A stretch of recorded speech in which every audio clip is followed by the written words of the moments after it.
আলাইকুম সবাইকে। আজকে চলে আসলাম নতুন আরেকটি ভিডিও নিয়ে। আজকের ভিডিওতে দেখব কিভাবে চিকেন কাবাব বানানো যায়। 2 পিস ব্রেস্টের মাংস দিয়ে আজকে আমরা চিকেন কাবাব বানিয়ে দেখাবো। খুবই সহজ উপায়ে এবং রেস্টুরেন্ট স্টাইলে যেভাবে বানানো যায় ঘরে থাকা উপকরণ দিয়ে আমরা এই কাবাবটি আজকে বানিয়ে দেখাবো। অবশ্যই আমার সাথে থাকুন। ধন্যবাদ। আসসালামু আলাইকুম। টিকিয়া কাবাবের সবচেয়ে মেইন উপকরণ হচ্ছে বুটের ডাল বা ডাবলি বুট বলে বলে থাকে অনেকে। তো আমি এখানে একটা সুন্দর একটা পরিমাপ বলে দিচ্ছি। যদি 500 গ্রাম মুরগির কিমা নেন তাহলে 250 গ্রাম ডাবলি বুট অথবা 1 কেজি কিমা নিলে 500 গ্রাম বুটের ডাল নিতে হবে। মানে কিমা যতটুকু নিবেন তার অর্ধেক বুটের ডাল নিতে হবে।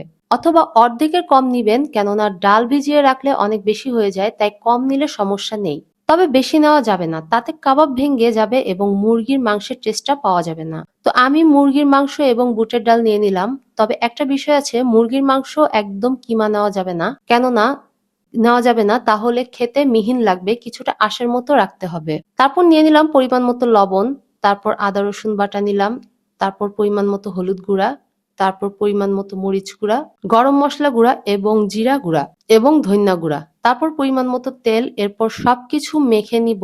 মেখে নিয়ে তারপর সামান্য কিছুক্ষণ রেস্টে রাখবো। তারপর চুলায় বসিয়ে দিব এবং নাড়াচাড়া করতে থাকবো। 5 মিনিট সামান্য কষিয়ে নিব ভালো মতো।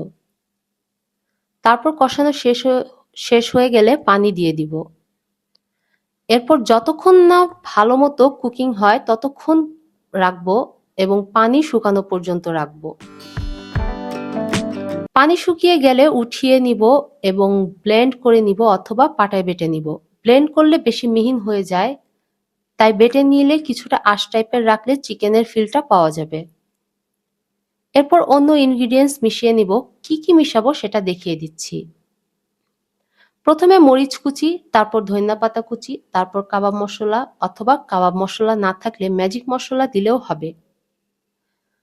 তারপর গরম মশলা, এরপর জিরা গুঁড়া, তারপর একটা ডিম ভেঙে দিতে হবে। এরপর সামান্য কর্নফ্লাওয়ার। এখানে একটা ইম্পর্টেন্ট নোট, যদি কাবাবটা বেশি নরম হয়ে যায় তাহলে কর্নফ্লাওয়ার অথবা বিস্কিটের গুঁড়া দিতে হবে। আর যদি শক্ত হয়ে যায় একটা ডিম ভেঙে দিতে হবে, তাহলে ব্যালেন্সটা চলে আসবে।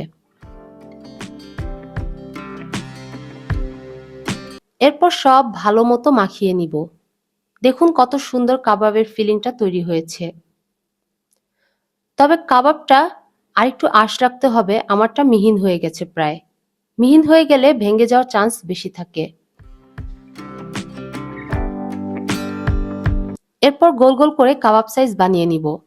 দেখুন অনেকগুলি হয়েছে এবং কাবাবগুলি আপনি অনেক দিন ফ্রিজে সংরক্ষণ করে রাখতে পারবেন, প্রায় 2 মাস মতো। অবশ্যই ডিপ ফ্রিজ করে রাখতে হবে। দেখুন আমি কিছুটা ফ্রিজে রেখেছি এবং বাকিগুলো তুলে রেখেছি।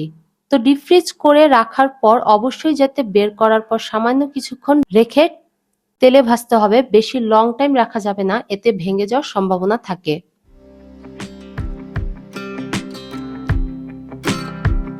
এরপর কড়াইতে তেল দিয়ে দিব। তারপর তেল ভালো মতো গরম হয়ে গেলে তারপর একে একে দিয়ে দিব কাবাব।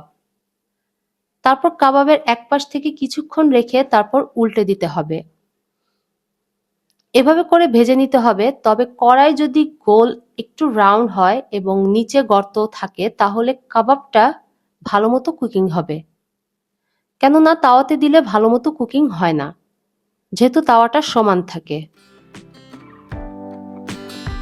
দেখুন কত সুন্দর হয়েছে, ফেটে যায়নি। তবে আরো ডোবা তেলে ভাজতে হবে, তাহলে চারপাশ এক কালার হতো। তেল ডোবা না হলে এক এক পাশ এক এক কালার হবে। আমি একটা ভেঙে দেখাচ্ছি। দেখুন কত সুন্দর লাগছে এবং খেতেও ভালো টেস্ট হয়েছে। এই রেসিপি ফলো করে বানালে সহজে বানিয়ে ফেলতে পারবেন কাবাব। ব্যাস, আমাদের জুসি এবং স্মোকি কাবাব একদম রেডি। দেখতে যতটা লোভনীয়, খেতেও ঠিক ততটাই বেশ মজাদার। একদম রেস্টুরেন্ট স্টাইল। গরম গরম পরোটা, সালাদ অথবা চাটনির সাথে সার্ভ করলে টেস্ট হবে একদম নেক্সট লেভেলের। মেহমান আসার আগে ঝামেলা ছাড়াই বানিয়ে ফেলুন এবং যখন তখন মেহমান আসলে জাস্ট বের করে ভেজে কাবাবটি সার্ভ করে দিতে পারবেন সাথে সাথেই। রেসিপিটা ভালো লাগলে ভিডিওটা একটা লাইক দিন আর এমন আরো সহজ রেসিপি পেতে ফলো করে রাখুন। আজকের মতো এখানেই শেষ, আবার দেখা হবে পরের রেসিপিতে। ধন্যবাদ।